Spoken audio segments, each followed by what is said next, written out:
Boy, we are back and moments away from getting to our finals. I'm Wavepunk, joined here by Jeff Lowe, Hunted Cast on Twitter. Go follow this wonderful man. And it's been a quite a day of action we've had so far, Jeff. I'm like that last match. It's interesting. It was the closest match we've had so far today, but I'm worried about both these teams going up. For either of these teams going up against Splinter, it didn't really matter to me. Devastator going up against Splinter to me is almost the same as Skull. Yeah, Splinter. Splinter looked really good today. I have a feeling that Devastator might give them some problems just with what we saw and knowing some of the pilots on Devastator squad. But yeah, you're right. I think if there's a team to beat, it's got to be Splinter in this one. It is, but I mean, and these were the first two games we've had go to a stage 4 on broadcast because, I mean, Splinter doesn't believe in stage 4. They literally ended it in three phases every single time here. Both teams kind of having like neutral middle phases or phase 1s where they weren't quite able to get through anything. But wonderful work done from both sides, and we do now, as we are looking forward to those finals, have a kind of defined meta here. We have both teams with one support player, one bomber player, one what I'm going to call an objective fighter player. He's the player who I think is running the torpedoes and is prioritizing the objectives, but is still running an X-Wing or a TIE fighter, and then your interceptor players. So it's going to be really fun to kind of watch two teams running the same play style, see which team is executing better. Yeah, and I think both of these teams want to play Empire side as well, and unfortunately you can't play Empire in every game. We don't get Empire versus Empire matchups. Imagine if we could have that, but I still think that there are flyers on both sides, especially the interceptor players who are good enough on either side that I don't think it'll come down to side. I think it's going to come down to pure skill to win this one. It is going to be a battle of wits in the non-air. I guess they're flying in space. There's no atmosphere. Let's take a look at the brackets so far. After we've gone through today, it's been a single elimination, and it's been 2-0s all day. Do we finally get a game 3? I got my fingers crossed that'll happen here in our grand finals. Splinter versus Devastator. Devastator made their way through Akbar's Angels and Skull Squadron to get here, while Splinter took down Shrapnel and Gray. Some exciting matches from both sides. Definitely go back and watch the Splinter matches if you want to watch a masterclass in how to effectively play through this game to keep your objectives in line. And if there was kind of like a difference that I witnessed in the two games, is Splinter's ability to, once they're through the cruisers or once they're through the frigates, to get straight onto the shield generators. I don't think there was a single phase where they didn't take out the final frigate and get on at least one shield generator in that same split.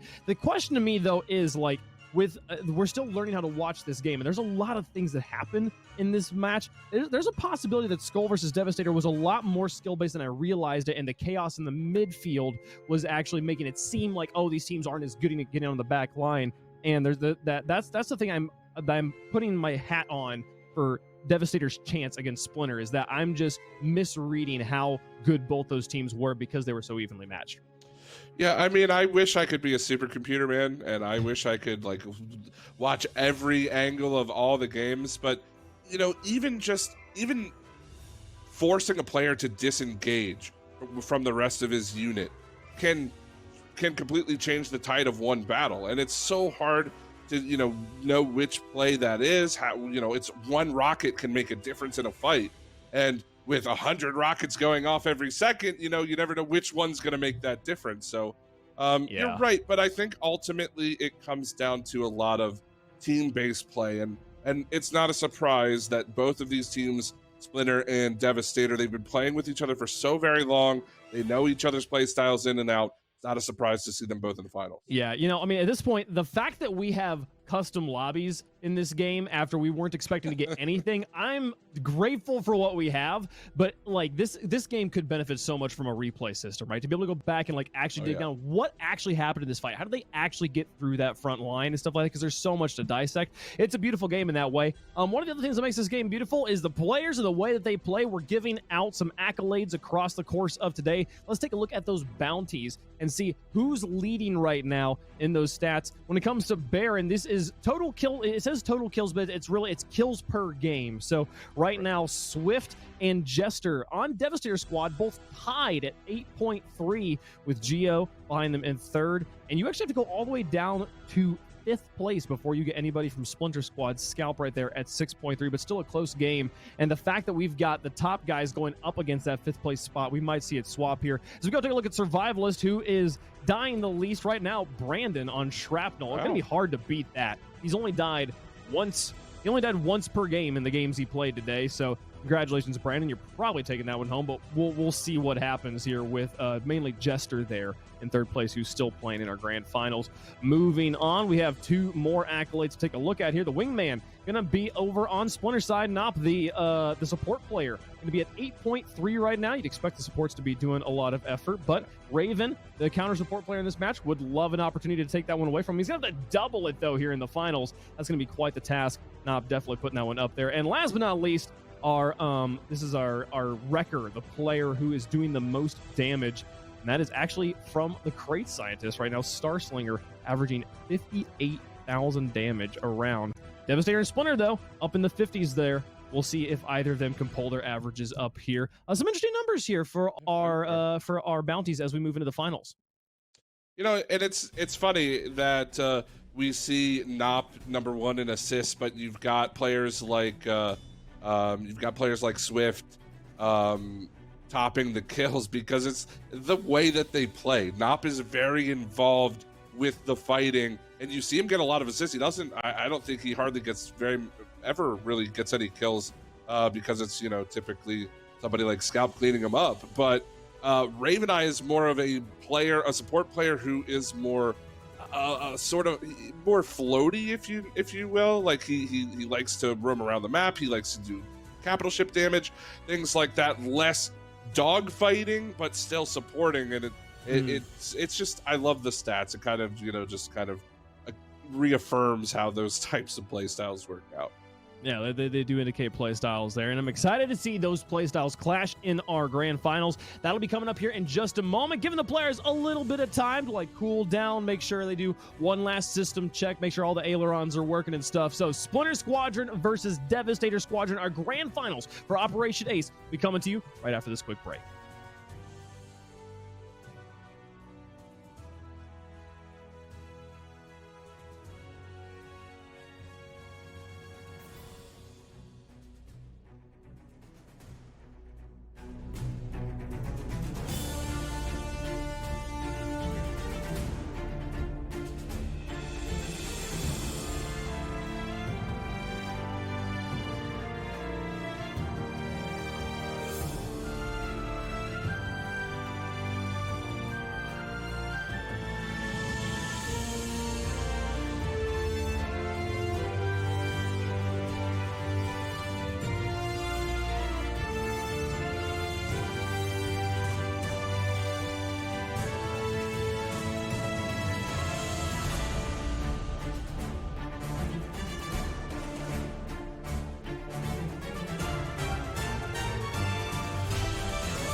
We are back. Grand finals just around the corner. I'm Wavepunk, joined here by Hunted, and we've got Splinter Squadron, not Splinter Cell, Splinter Squadron up against Devastator Squadron. Here's my question to you, Hunted. If you had to name a squadron, what would your squadron be named? Yeah, that's tough. Wow. Kind of hit me off the bat with that one. I wanted to make the joke that this team's been so lethal, you might as well call them Splinter Cell, with how they just are absolutely devastating all of these teams. Yeah. And then, Devastator Squadron. That's like the puns write themselves. Wait. But they've been devastating, but they're going up against the Devastator. What's going to happen? Let's take a look at the bracket, how we got here after a wonderful day. Well, this is the map draft, excuse me here. We'll have Sasubo going up map number 1. We've seen a lot of Sasubo and Yavin Prime have been the two primary ones. I personally really hope, pretty pleased we get to game 3, because Foster Haven's pretty cool. I want to watch this weird, like, asymmetrical cruisers and frigates over to one side style map. Should be kind of a fun game to watch the pros play. But we got to get, somehow, Devastator's got to take a map off of Splinter. We haven't seen it happen on screen today. Also, chat, what do you think? What would you name your squadron? I name my squadron Duct Tape, because it has a light side and a dark side, and it holds the universe together. How long were you saving that? How long? You can just get out, all right? I'm not having the puns up in here. This is a serious esport, okay? My squadron would be called Cobra Squadron. Pure Cobra and simple. Squadron. We're cool. We're snakes. We got big hoods and fangs, okay? Well, we're gonna poison you. Nah, Duct Tape Squadron. I'm Duct disappointed. Tape Squadron. That's awesome. That's pretty good. That's good stuff. All right, grand finals about to be underway. You can see the players getting all suited up and into their fighters. And again, it has been pretty consistent with these teams. One support player, one bomber player, 2 interceptor players, and then kind of a flex player. We'll have Raven versus Nop in the support roles, Rando versus Fenkar in the bombers, and then I believe it's going to be Swift and Brunus, kind of our flex players. Dazu Jester going to go up against Jareen and Scout in the interceptors. I might have those last few mixed up a little bit, but it should be pretty cool nonetheless. Going to be our last game on Sasubo. Chat, give me a yes exclamation point in chat if you think Devastator is going to take this one down. I want to see if we got any Devastator fans, because my goodness, they've got an uphill battle here, but they might surprise us, and I would love to see it. This will be a lot of fun. You name your squadron the Spice Whales. That's at least better than Duck. I like Spice Whale. Spice Whale Squadron. That's a good one. Well, you know, it's funny that we're playing on this map again, and we've played Sisubo, we've played Yavin. It's honestly, Yavin was not a map that I expected us to play a lot today, and we've played it in literally every matchup so far.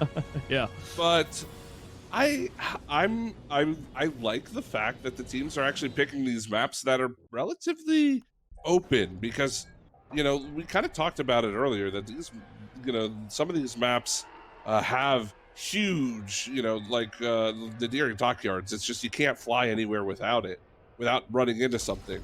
But you know, these teams are opting for larger open maps, and I think that's because they want to rely more on their piloting abilities and less on trying to take advantage of map terrain, which is a little bit interesting. Yeah, for sure.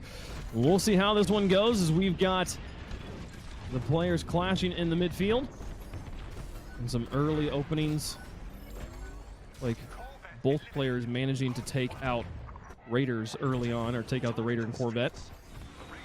Early advantage for Splinter playing the Empire, and they will take the opening round. I believe they have only lost the opening round one time today.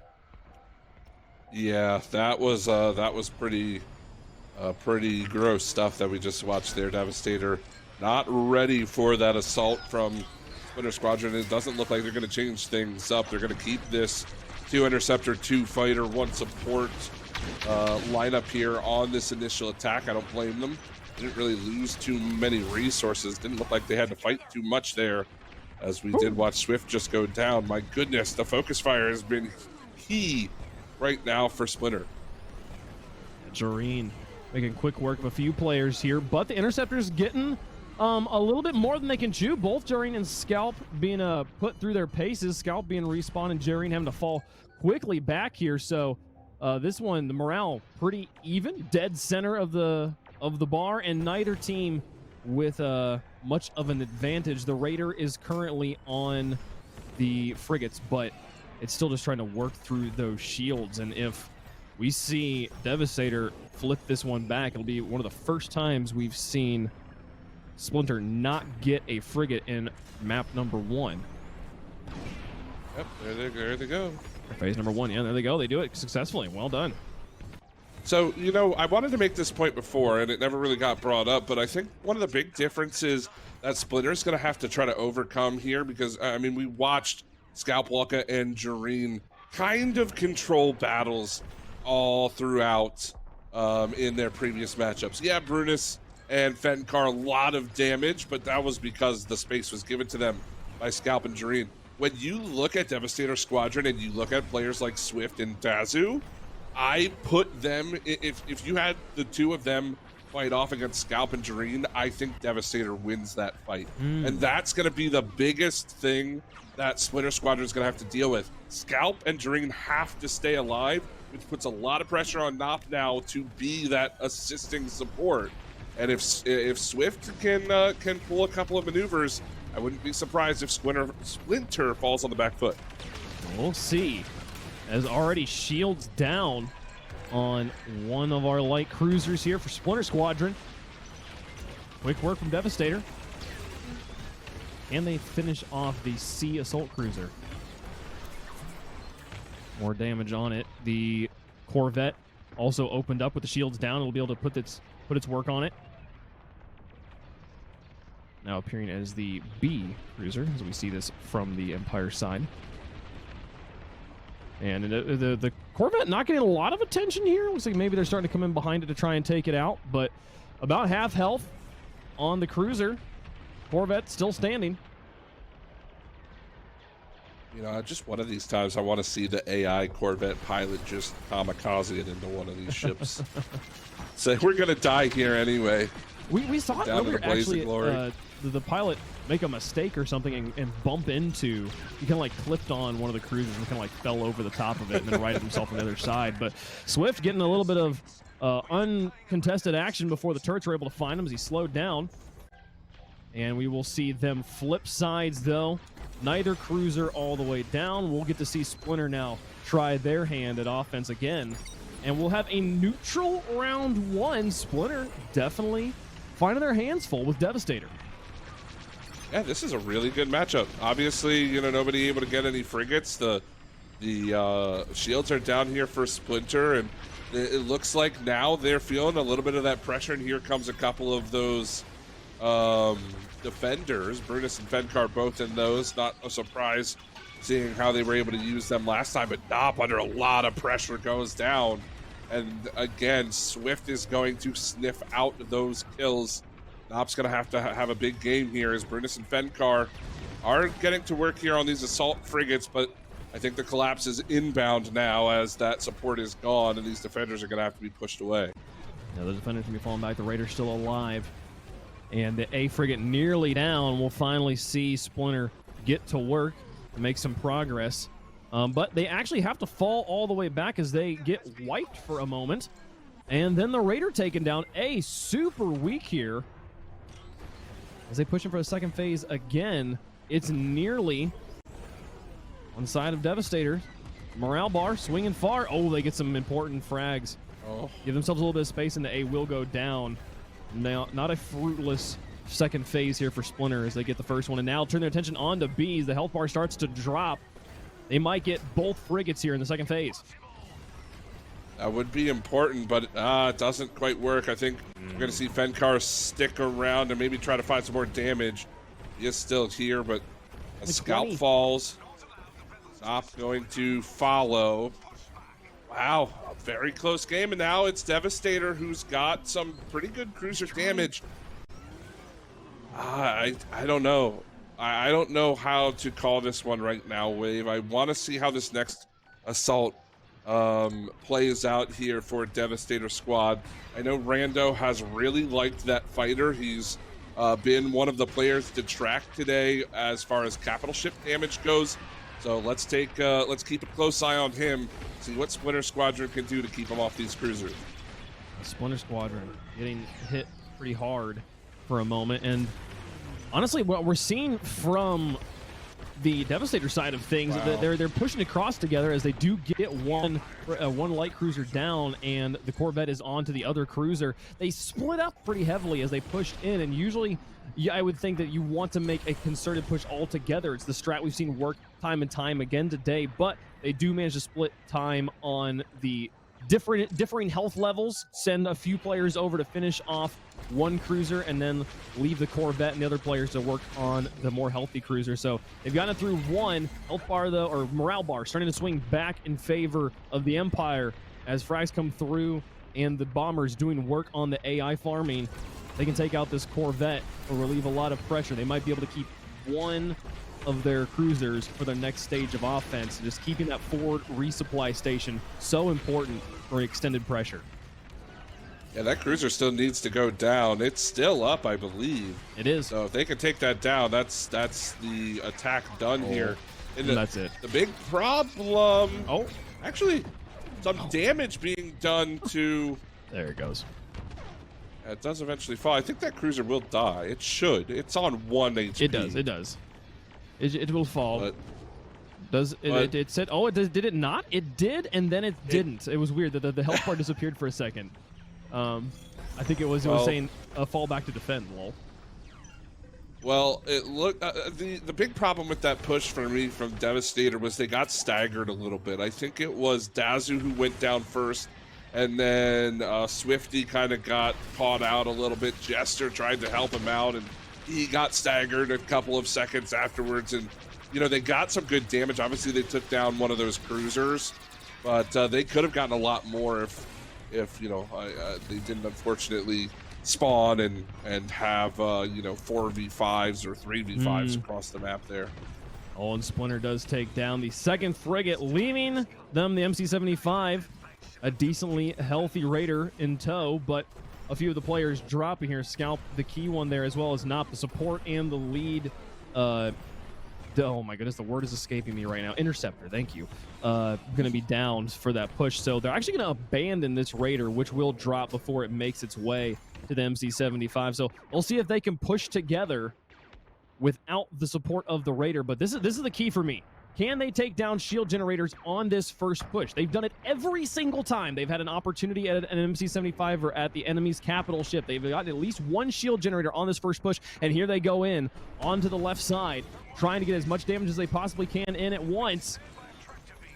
And they do some significant damage, half damage to the left shield generator there, but not able to finish it off. They swap sides, and here comes the Corvette.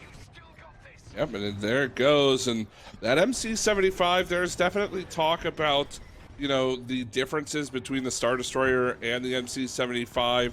Some players feel that it's easier to take down the shield generators from that Republic MC-75. And, you know, be it as it may, it was a good defense there from Devastator Squadron. And I'm looking at the scoreboard. Rando from this Devastator team, who we called out as the player that is going to be doing capital ship damage in that fighter wave, he's almost nearly at 50k, and they haven't even started assaulting this Star Destroyer. That means he's been doing all the work by himself. Him and the Corvette have been alone on those two front frigates. But right now they're doing a decent job pushing on to the nice positioning here on the left-hand flank as the Corvette comes in. But we're not seeing the same sort of concerted, all three of us pushing onto one of the shield generators at the same time.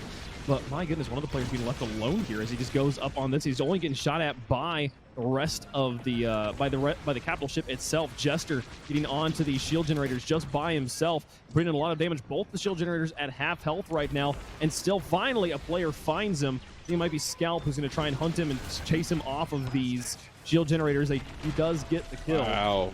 But here comes the backup. Dazu now onto the shield generators again, uncontested. They'll get the kills. They'll have to fall back. Neither team able to get shield generators down here in phase 3.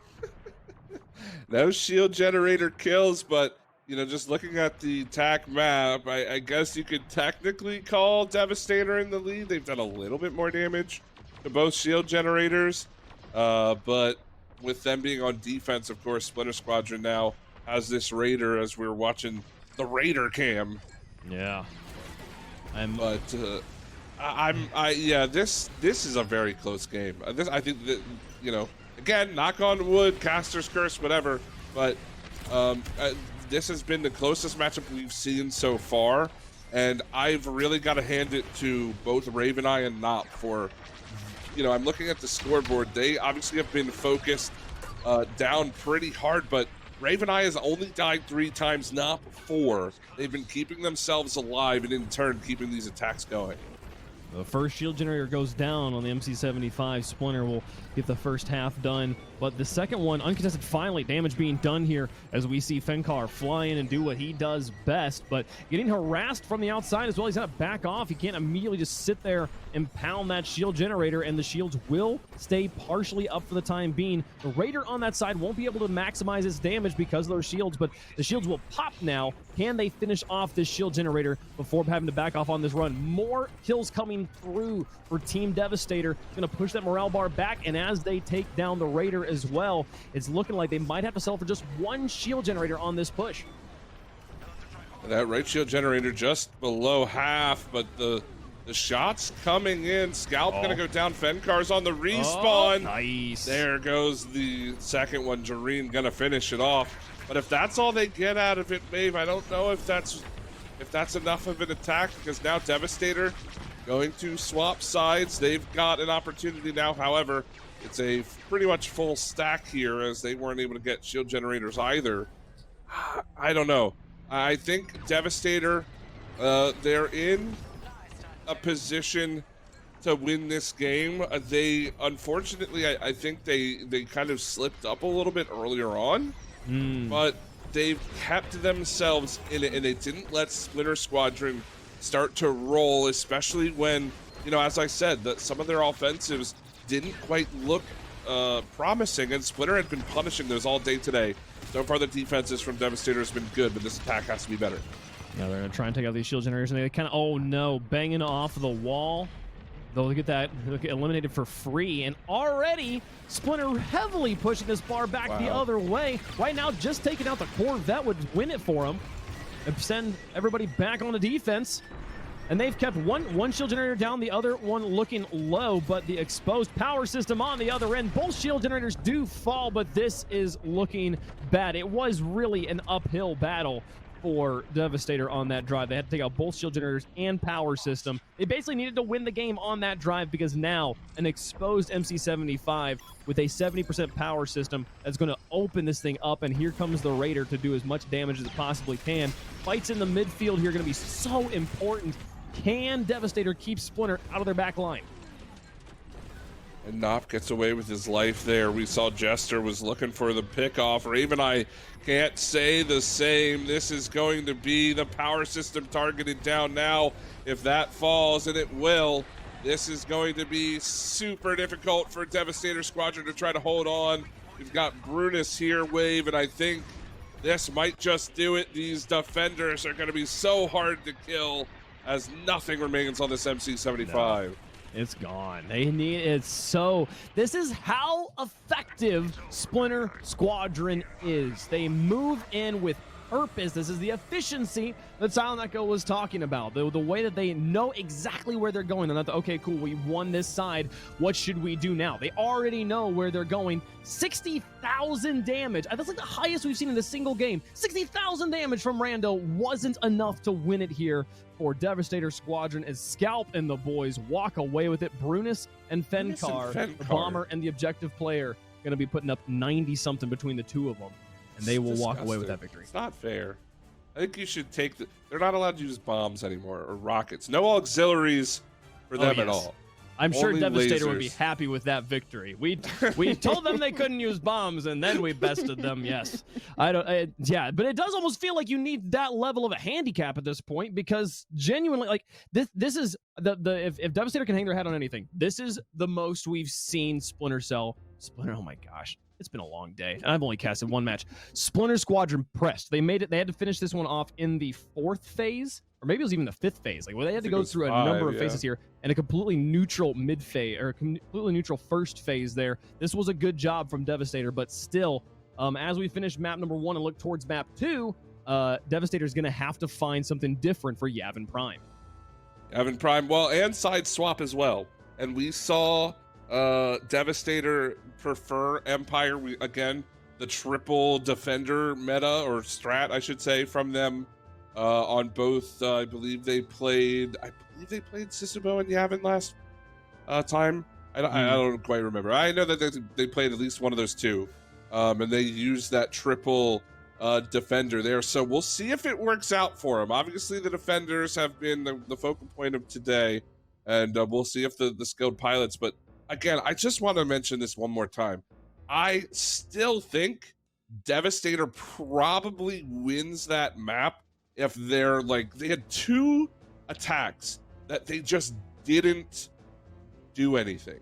They would funnel in, or they would get sucked into these 1v1s trying to take down important targets, and I get that. But if you lose those fights, then all of a sudden the offensive goes away. They had map control, but they didn't use it. And I think Splinter Squadron, all credit in the world. You can't take anything away from them for what they've done today. I think they got a little bit lucky in some of those defenses to be able to turn it around. And call me names in chat if you want, but I just think that still Devastator has a chance here, especially on Yavin.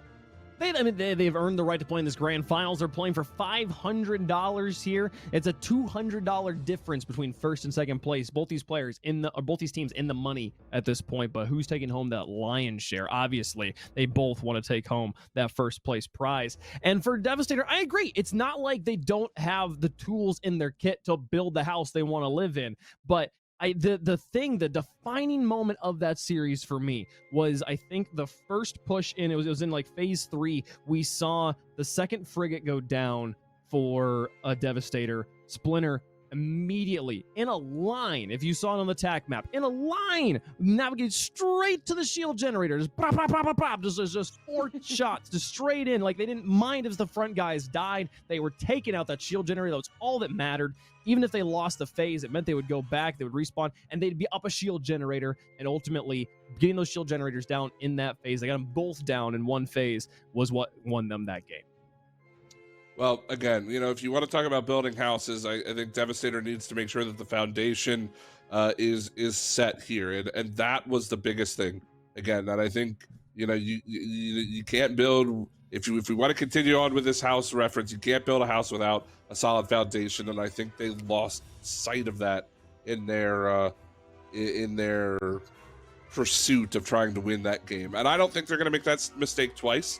And again, now with them being on the Empire side, I think a side that they prefer to play on over the Republic, and again on a map like Yavin that they've certainly had a lot of experience on, I'm crossing my fingers because I don't want to be done quite yet. I'd love to see this go to 3 games. I would love to see it go to 3 games just because it hasn't happened yet, and I really want to see some docks action. But or foster yards. Well, I don't know. I don't know. This opening phase is going to be really defining for me. What can anybody? If Devastator can get anything done in phase 1, I'm a believer at this point. But we have yet to see Devastator get anything other than half shields down on a cruiser at any point in this match. And at this point, just keeping Splinter from being productive in phase 1 is not going to be enough. You have to be productive in phase 1 if you want to be able to beat Splinter at this point. Absolutely. I love that Brunus was literally flexing on all of us right there in the pre-game show. He's earned the right, man, with how much damage it seems like every game Brunus is able to do. I'm telling you, this combination of Brunus and Fenkar, especially in these defenders on attack, is kind of disgusting with how much damage that they have done to everything. It just doesn't seem like anything lives long enough to be useful. And I like the point that you brought up, that it doesn't really feel like they are, you know, like as a team, they're all very objective based. Nobody really cares who it is that's going in to find those really important targets, as long as space is made for somebody to take it out. And, you know, obviously Fenkar and Brunus have done a great job of taking advantage of that.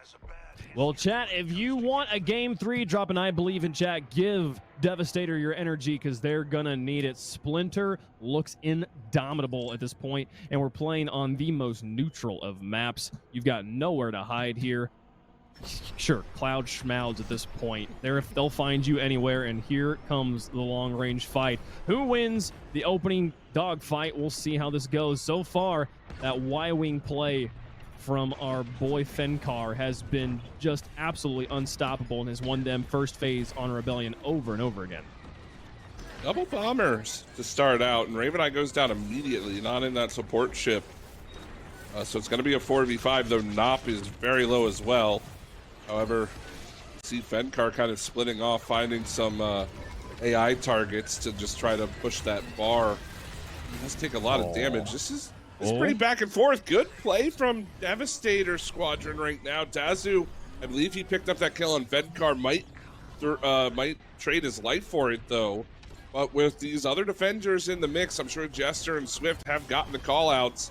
They're going to be trying to patrol here. This is a really important start to this game. The double bomber play might be the thing that earns Devastator the win on the AI farm here for the opening round. So far, we haven't seen the Y-Wing play actually make a difference, and they're really one farm away here from being on offense for round number 1. What a way to set the tone. Starting to get pushed back a bit. Brunus going to try and do work. Just keep this bar alive, but not finding much of anything. He's going to fall back again, leaving them exposed, and there it goes. All right, we'll see Devastator start on offense for round 1. Goodness, that felt like it took a little bit longer than it should have, but they win the early game dogfight, and now it's up to them to try to put together a good offensive here. Random going to stay in that TIE bomber. I'm not sure. Oh, I was going to say, can we switch over to him? But I can look at what his thing is over here. I want to know if he's using the beam or not. I know that some players choose to use it. It can be quite effective. It's just outside of doing any kind of hull damage or capital ship damage, it's just really not a useful auxiliary. So interested to see what his lineup is. Is he just sitting in the... Okay, he's finally out now. That was kind of weird. Like, he couldn't decide what he wanted to do. But anyway, the assault continues, but for how much longer, that's the question. Well, so far the Raider has remained uncontested, and it's halfway through shields on B, and the A frigate is at about 2/3 shields. This is as productive as we've seen Devastator be on phase 1, but we see them backing off a bit, maybe trying to look to go resupply, not even falling back all the way to resupply here. And just at this point, one more kill, there it goes. They'll come on to attack now. Here comes Splinter. Same level of production as usual for phase number 1. All right, I'm concerned about how that went. But we will be momentarily coming back to talk to us, and we'll let you guys know what happens, or we'll give you guys updates as to why we are moving away from the match as soon as we have them there. But it looks like there's a player. There's been a integrity compromising problem has arisen for one of the players. So sportsmanship, we will stop play. We will continue in a moment, see how that goes. But I mean, this first phase, I said it before the match started. I wanted to see Devastator be more productive in phase 1. They won the opening dogfight, got first phase 1 offense, and still weren't quite able to do more than just get through shield. Yeah. Well, I'm not sure. I don't know what the situation is, but yeah, you're right. I mean, would like to see them get a little bit more on that offensive side, but on a map like Yavin, again, with how open it is, it can be very difficult to keep yourself alive on the offensive side, and we see that between top teams when games are evenly matched and the pilots are able to shoot at you, as well as these pilots are. It's not a surprise typically to see Yavin kind of get dragged out because just it's so freaking hard to live when you can't hide behind literally anything. Yeah, for sure. Well, we are obviously going to figure out or try to understand what happened in the match that made us need to stop as soon as possible. And we'll give you that information as soon as we have it, chat. Obviously, we want to get back into these grand finals as well. It's been shaping up to be quite a match, and while we've obviously been sounding Splinter biased over here, it's because of how productive we've seen them be so far and the results we saw in game number 1. That's not to take anything away from just how good Devastator has been up until this point. They have yet to drop a map until they got to the grand finals, and they made Splinter sweat harder than any other team we've seen today. So I definitely agree with you. The tools are here for them, and honestly, this reset could possibly benefit them.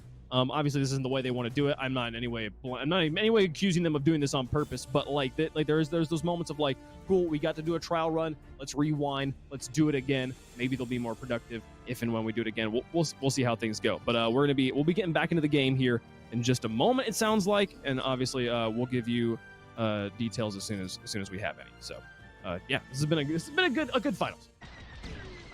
It has been, and we are back in. I guess a bit of false alarm there. Hope everybody's okay. I know that it can be hard with everything being online and what have you, but yeah, a bit of a false alarm. And so I think this map is a go, Wave. I think we're going to continue to play on here, and I got to get my bearings back now, as it looks like Devastator Squadron still on the attack. They've got shields going on both frigates, half hull right now, as Swift is doing a lot of damage to this Nebulon B frigate.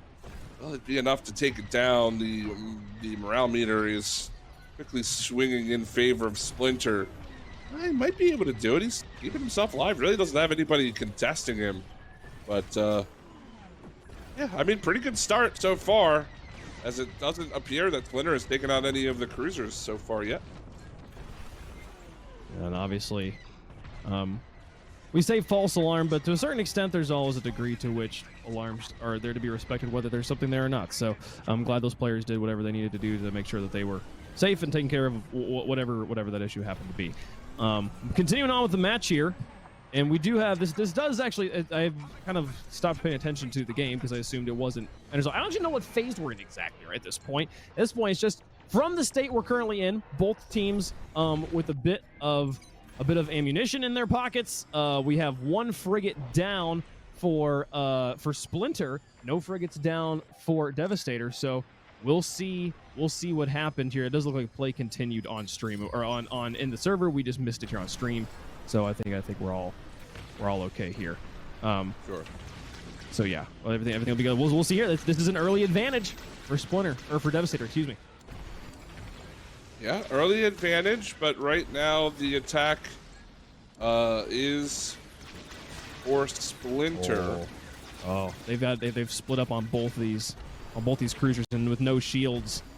All of the defending fighters were concentrated on the Corvette. The D frigate is actually super low, and it goes down. C now going to be the target. Can they disengage from the dogfights to get power on it? There's at least one uncontested fighter on C. Is trying to put the damage in. It's dropping slowly, but not enough to be too much of a worry. And the biggest problem here, I'd say, for Devastator is that morale bar. They do finally get some kills and kind of swing it back to the middle a bit. Still, close battles.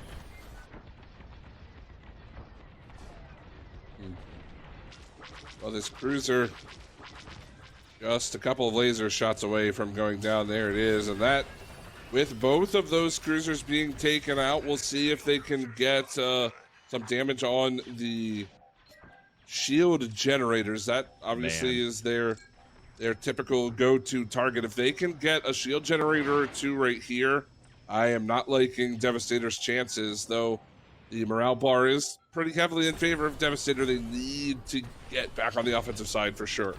Yeah, just when we thought that there was really a chance for Devastator, they had come forward in the match. They have the frigate advantage, and now we see everybody from this falling back. They're falling back to defend their frigate. And Splinter might honestly concede a bit of an advantage here with this passive play, but we've heard Scalp talk about how this is a style he likes to play, and they will concede on AI farm and now try to immediately close on the Raider, see if they can finish it off before it gets onto their half-health frigate. Watching Scalp right now, has Swift in his sights. Those ion blasts do kind of pose a threat to these defenders, but the defenders, again, so maneuverable. They're able to really outmaneuver the A-Wings. However, one false move, and it is lights out for you there. So, yeah, this frigate does look like it is under some pressure. The MC-75 exposed. Good attack, and they still have a lot of that morale on their side right now, due Devastator. So if they can get, you know, a power system, or of course those shield generators like we've been talking about all day long today, I like their chances. This has been a great attack so far. The Raider's still alive as well. Finally going to be dropping here, and we'll see if that swings momentum enough. Morale, rather. The rest of the Empire trickling in here into a well-defended MC-75. They're going to try and sneak under and see if they can get at the shields. One of the players out on a flank by himself. We'll see the defense adjust and look in all directions. They'll try to catch him right as he pushes in onto the shield generators. No damage just yet. They haven't snuck underneath the shields, but they are going to get them to drop soon and then be able to take shots from far away. And now the damage going on. Both shield generators getting beat up pretty heavily here, and there's the right down. Left shield generator going to be the next in target, and you see them flying over the top, just looking to immediately do work on the other side. But now they're going to have to fall back and defend as the Rebellion will take the lead. Ooh. They get the wins there, and now look to move out behind their Corvette. Yeah, that shield got destroyed in the meantime, though. Yes. Which is good for Devastator Squadron, especially if they can get back on the offensive side. However, with this attack, we got to make sure we keep an eye on Fenkar and Brunis. This is kind of where they shine. I wouldn't be surprised. Yeah, okay. So Raven Eye actually opts to not play the support on this defensive, and I'm not surprised to see him switch off. Rando is probably going to go down in this bomber. Raven Eye actually might fall as well. I was hoping that Raven Eye could support these defenders a little bit more, maybe be a little bit more tanky. Ends up living for a decent amount of time, but I don't know if that was enough. He needed to do a little bit more to give Jester, Dazu, and Swift some more space. The rocket doing tons of damage to the left shield generator. Left shield generator super low. Right shield generator falling rapidly. Both shield generators so close to out. There's left down. And can they take care of right as well? There it goes. 2 shield generators wiped out, and now onto the power systems. The thing is, though, their power system is exposed on the other side. Losing this push could be the end of the game for Splinter, and see them drop their first map. They're onto the power system. It is getting damaged, but still, they've got to keep away. They've got to keep their Corvette alive, too, here. The Corvette staying up is going to continue to do damage now that the shields are completely out, and the half health or so for the Star Destroyer going to start to be a concern. I need to see Devastator getting these wins in the 1v1 department. The power system continues to get lit up and taken out. This is the efficiency and the workmanship of Team Splinter. Splinter Squadron here, trying to finish it off all in a single phase. This, the morale is going to swap here in a second as that Corvette does fall. They need a couple more frags with the Star Destroyer really on its last life. It will survive for now, though they do need to make sure they clean up so these spots so underneath close. Don't get shot. The ships are so close. The resupply station is so nearby. It's possible to finish this one out of phase, and that might be the answer. How far forward do they push? Well, but here's the big thing, Wave. The MC-75 has no shield, and already it's taking a ton of damage. It is. The power, their power system is still up, but with I don't know the MC-75 defending the MC-75, or do you go for the low health Star Destroyer? Right now, they're choosing to stay back and defend, it looks like, for the most part. There's the power. Power system will go down. They've got to finish off this. They got to finish off the Raider quickly. They can't afford the damage. They might do it. They might actually do this. Swift, we're on board with him now. He's trying to find those spots. They might actually pull this one back. Devastator, all in one go, and this was the key. There's the opening that he needs. Can he stay alive? They did it. Hey, wow. Look at that. And we get a game 3 in the finals. We'll go to the final one. How about it? Team Devastator, the first team to take a game off of Splinter on broadcast, and they'll be happy with that one. That's some momentum going into game 3. Wow. And I mean, Scalp Walko with 11 kills. I think he nearly outfragged the entire lobby there. Swift with only 4. That's crazy. The combo of Swift, Dazu, and Jester combining for 7 kills. Not even as many as Scalp alone, but they get the job done. And that's the biggest, obviously, the most important part. They win the map and they keep themselves alive for this game 3 grand final. Yeah, no, that was why I was sitting there speculating. I'm like, I feel like the only way for Splinter to keep their perfect score, their perfect game streak, their undefeated on stream broadcast or record, is to go for it out of phase. I think that was the only chance they had. Go for the base race in theory, Your ships are so close to each other. It's not like it's really going to be making that much of a difference here. I mean, you have to go up against the full power lasers, but that Fenkar can put that damage in. Instead, they choose to hang back and play defense, and Devastator says, hey, we know how to work this situation. They get the damage done. They send us to game 3. And I am so looking forward to this as we take a look at, finally, Fostar Haven. We've seen teams pick it today. We haven't seen it on stream yet. And we get a map 3. So it doesn't come down to Gavin. It doesn't come down to Sisubo. It comes down to Fostar Haven. Splinter Squadron going to be on the Empire side. And so far it's been a trade of Empire wins. So we'll see if that affects anything, or if the New Republic Devastator Squadron can win it all here. Oh, and honestly, there's something beautiful about the final map being Fostar Haven, being that is the map that everybody experienced the Star Wars Squadrons on for the very first moment you play the game. You load in the very first tutorial campaign mission you play is on Fostar Haven, and that's what we're going to conclude our tournament here with as well. This wonderful bookend to many people's Star Wars Squadrons journey here. I can't wait to see how this one goes, especially because of how differently this map is laid out from all the other maps. You have your frigates and cruisers stacked in kind of an indoor, patioed area over on the side instead of this symmetrical one on one side, one on the other side. It will change up the way that these bombers work, and there's the spot in between both of them where you can get shot by both of them super easily. I don't know. This is going to be wild to see how these teams approach this very different map.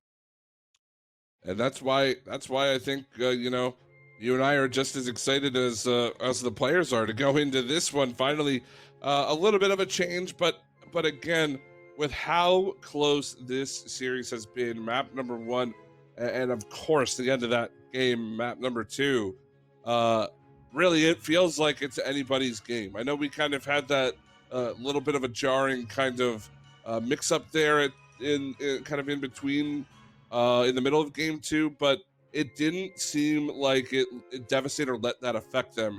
And if they're playing this well now, finally it's Splinter Squadron who's got to sweat a little bit here. They lose a game, and now they are finally the team that's going to be facing elimination from a tournament. They haven't had to deal with that yet today.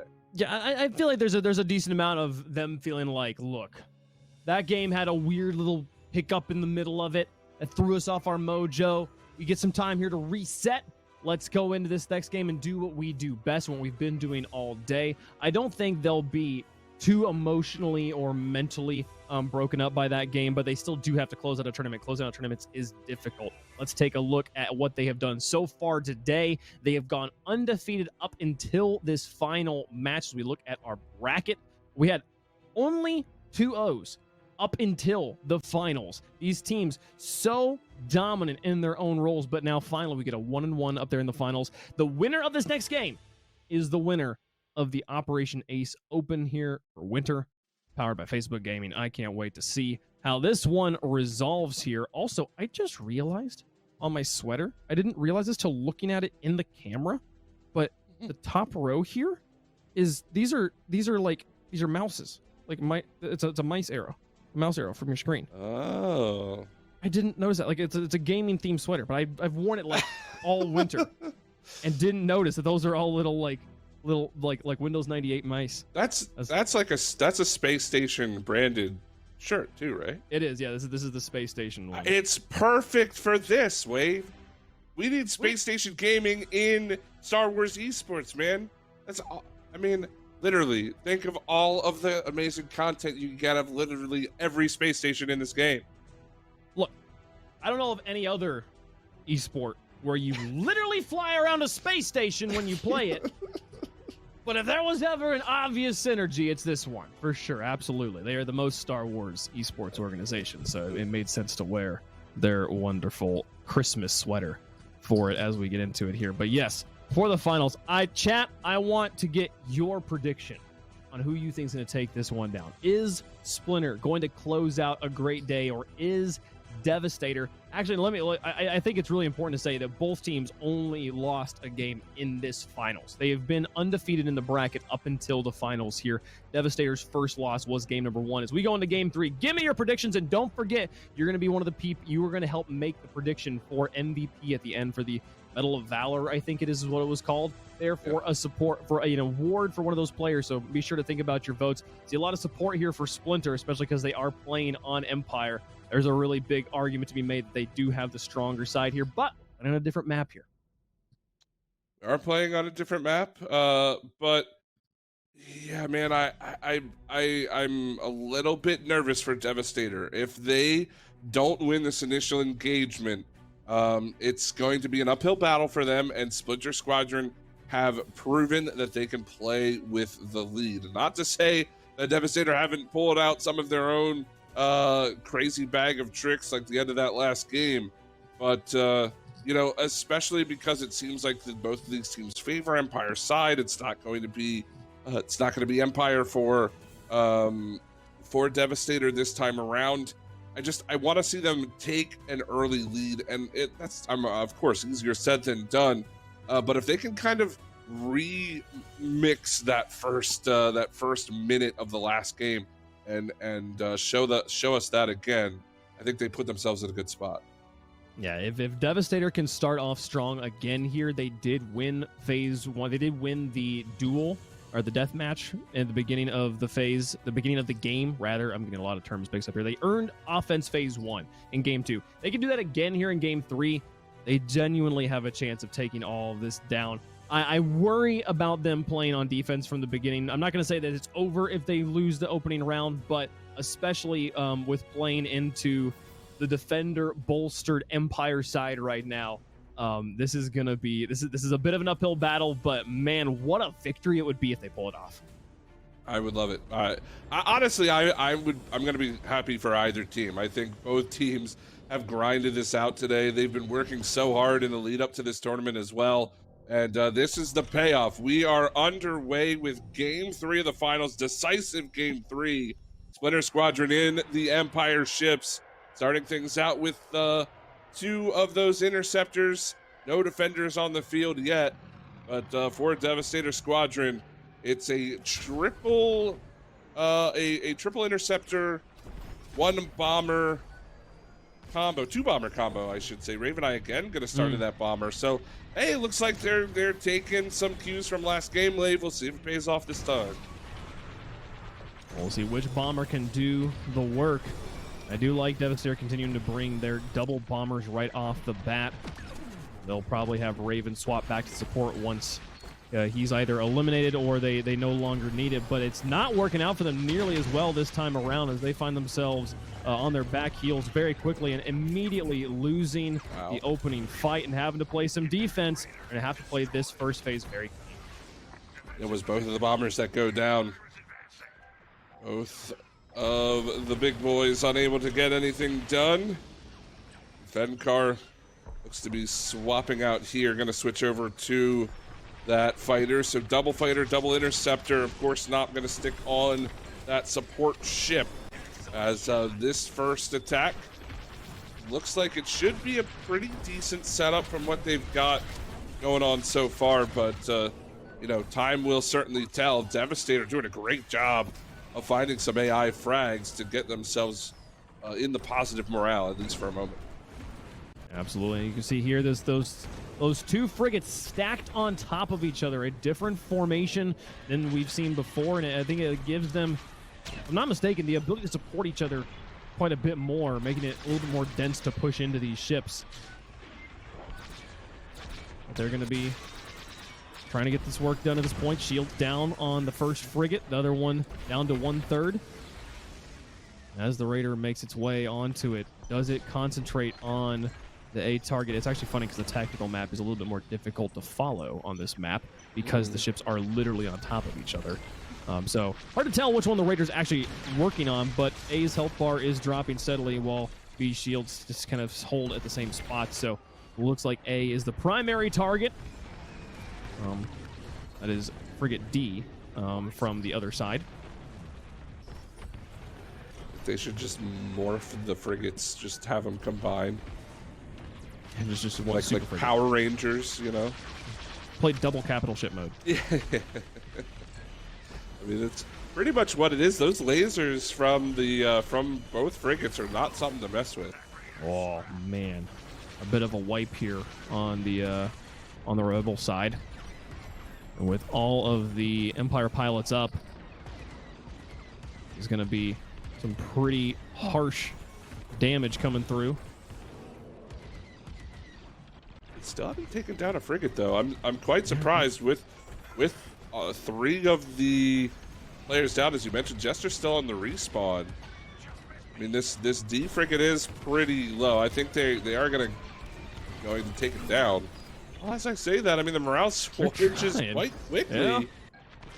Wow, they're struggling to close it out here. I think it's just getting a little bit too harassed, or maybe not focusing up as much, which has been the greatest strength of Splinter Squadron, is their focus. And they will actually successfully get thwarted off without getting the A frigate down. So a not fruitless, but a scoreless streak. Oh, let's look like actually maybe just at the very end of phase, a long-range torpedo will connect, and they will get at least 1 frigate for phase 1. Yeah, they do eventually take down that frigate. We saw Nop on the screen there not too long ago, and that's the kind of pressure that we expect to see these support players under. Had to get away, but on board now with Dazu as he's trying to keep his team quite high on the morale side. Has Nop in his sights here again, but I don't think he wants to stick around.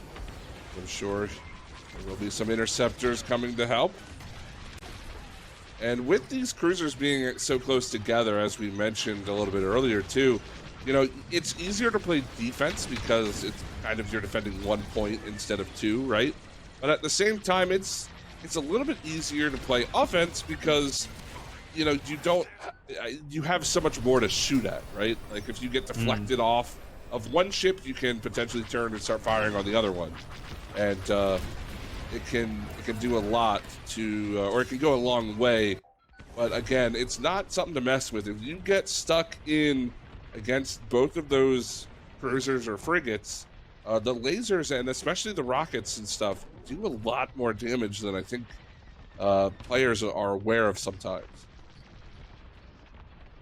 The rockets in particular, torpedo play I think is very underrated. We concentrate a lot on lasers, but there was so much effort put into developing the torpedo meta at the very beginning of this game, and the fundamentals of it still ring pretty true. The play is a little bit easier to defend because people understand how to shoot torpedoes out of the air, but still the fundamentals are there, and they'll take down the Corvette, but here comes the rest of the pressure from the A-Wings. A-Wings going to be mostly reliant on their lasers to do objective damage, because the rest of their loadout is anti-aircraft. But there will be both of the light cruisers will stand as we flip sides back. The first phase for Devastator's not going to yield an objective win. And now we will see a pressure come through, though a solid spawn brings the entire squadron of Devastators in at the same time.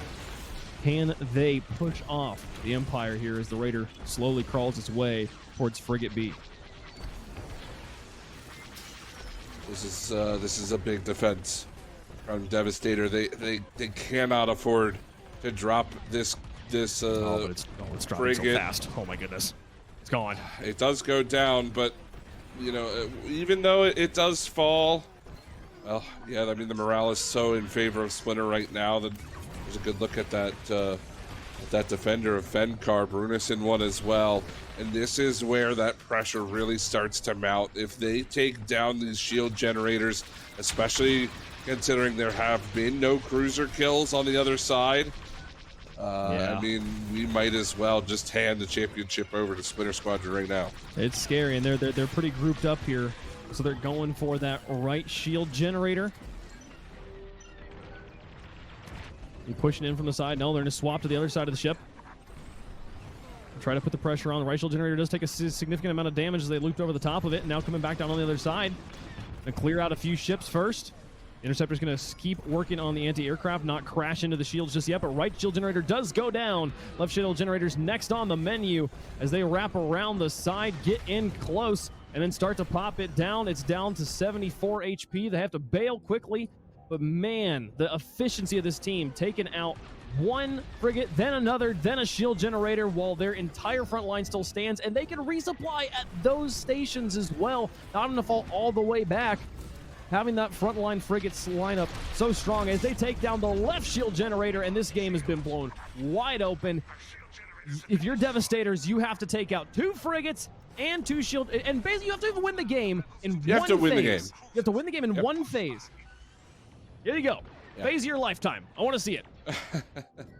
Yeah, if they want to be the Operation Ace Open champions here, it's going to have to be 2 cruisers and a Star Destroyer added to the kill totals in this specific offensive.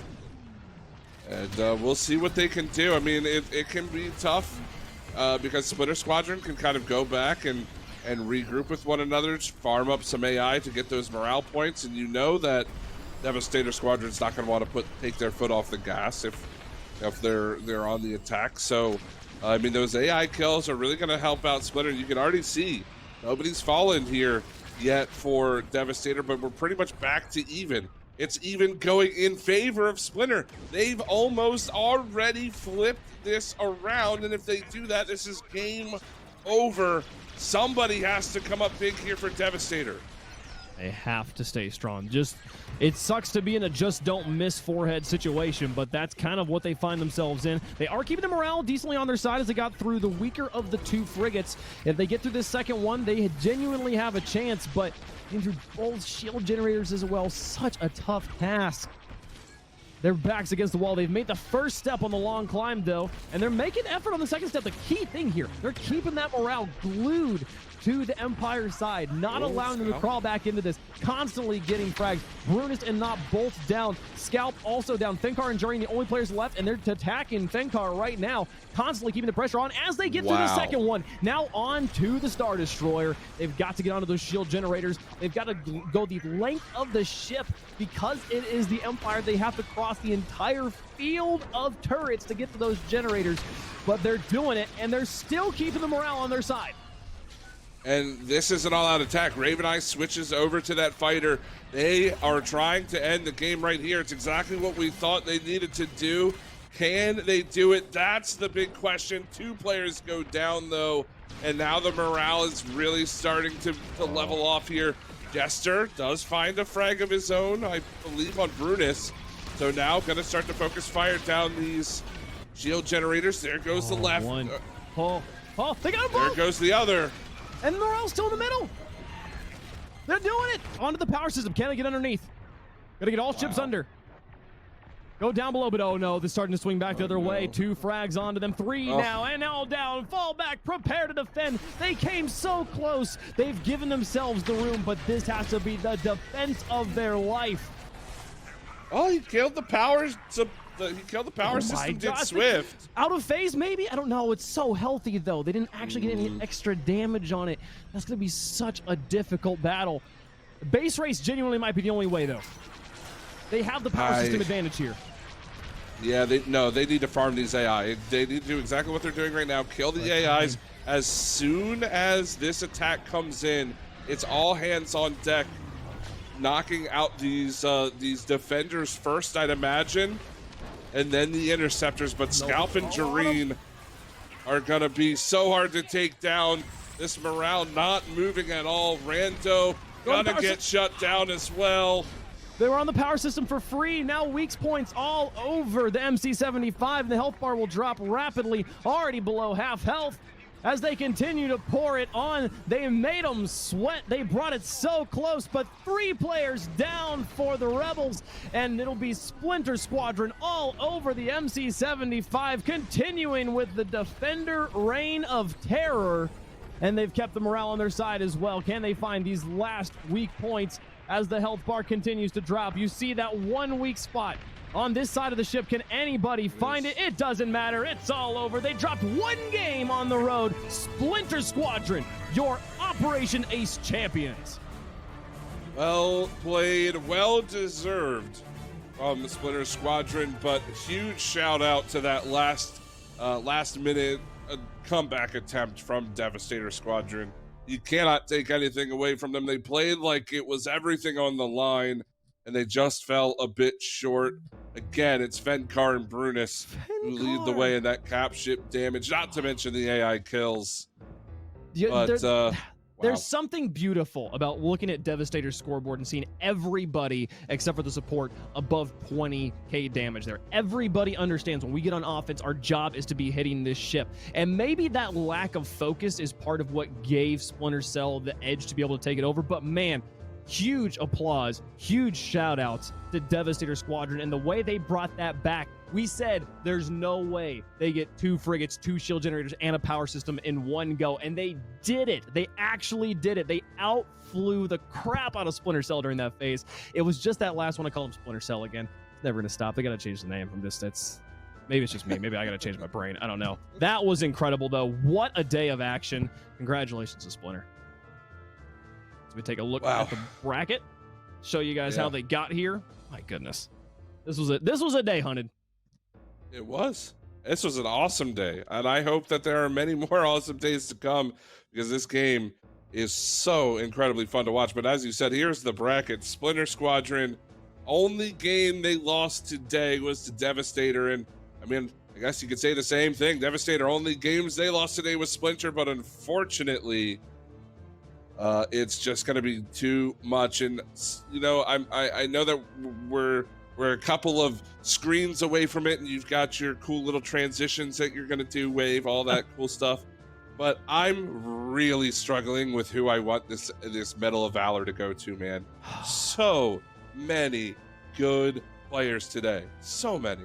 Yeah, I mean, part of me wants to give it over to Rando, maybe. I mean, just that last effort was so valiant, but you can't give the medal. You can't give the Valor Medal of Honor, is it what's called, Medal of Valor. Sorry, I keep getting mixed up with other things.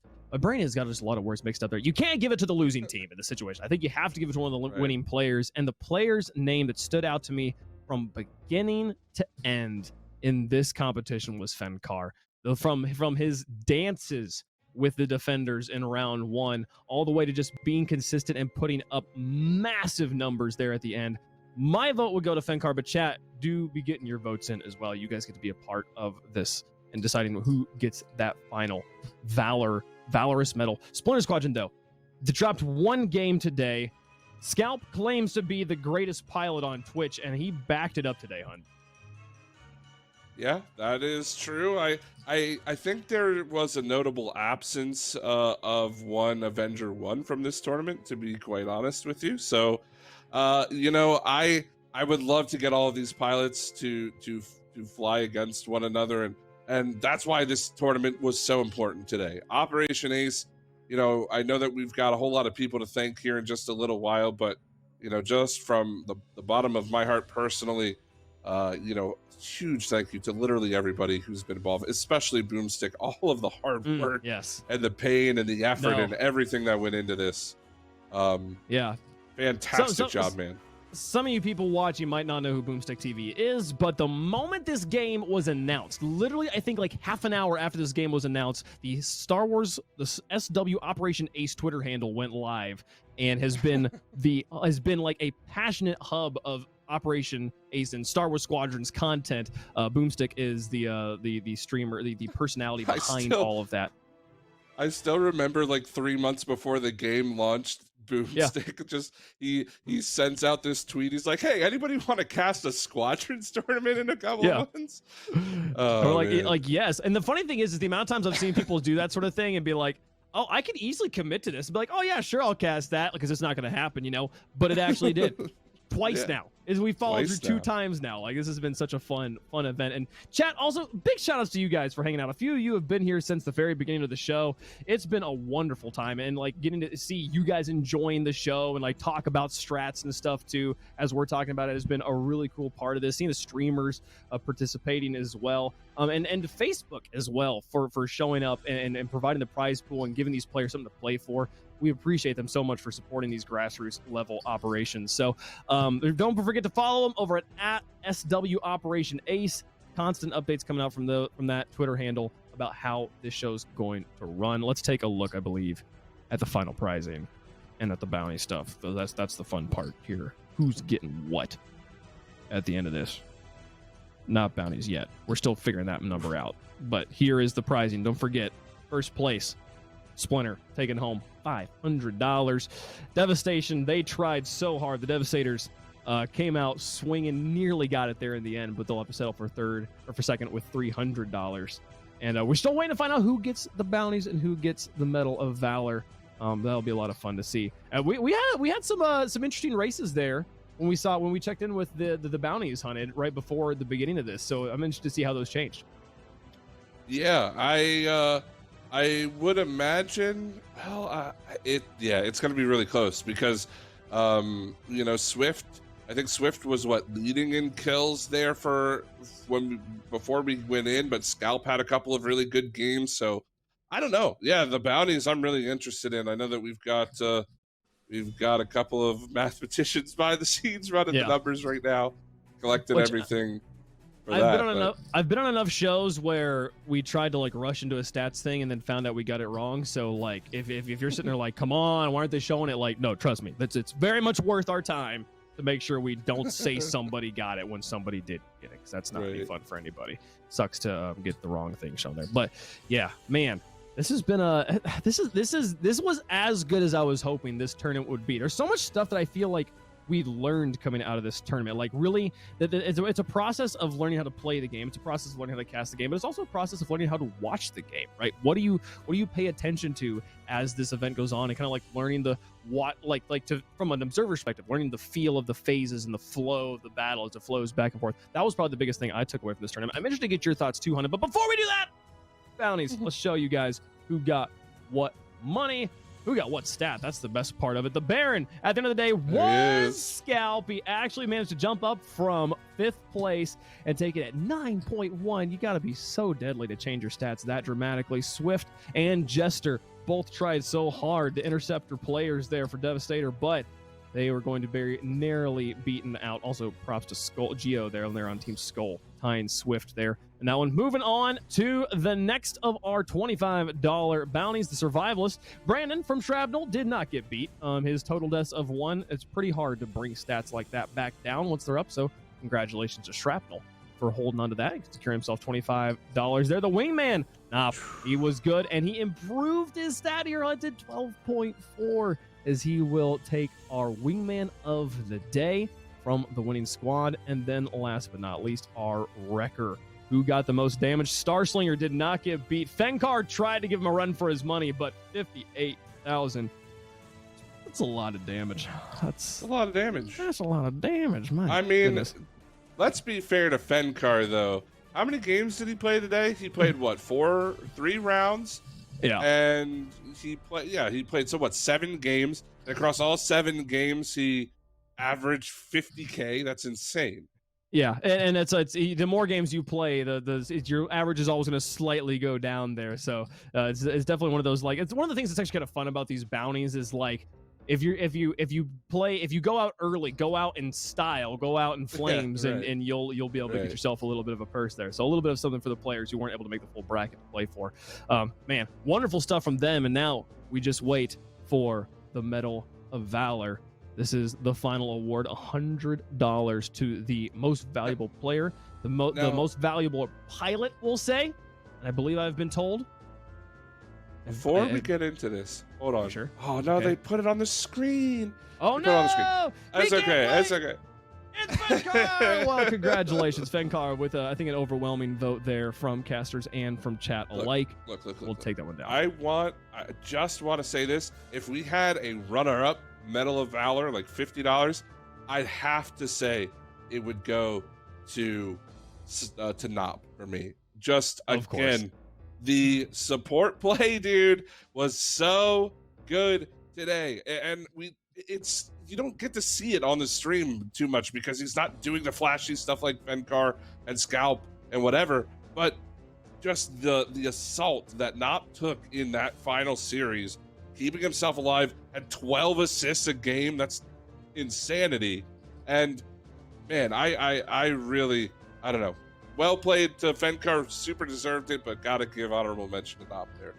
Yeah, no, it's always difficult to to recognize the supports. As someone who has played support in most games he plays, I fully understand and very much appreciate you giving Nop the call out there. Because I'm not gonna lie, I can't think of a moment I was like, "What's Nop doing? Why is he making this mistake?" Like there was not a single moment of memorable error from that player in what was a nearly perfect run from Team Splinter. What a performance there. The guy he finished third in overall score. He finished first in AI kills and first in capital ship damage overall. Obviously, I think this is as far as like cumulative damage goes. So Fenkar, 100% a pillar on the Splinter Squadron.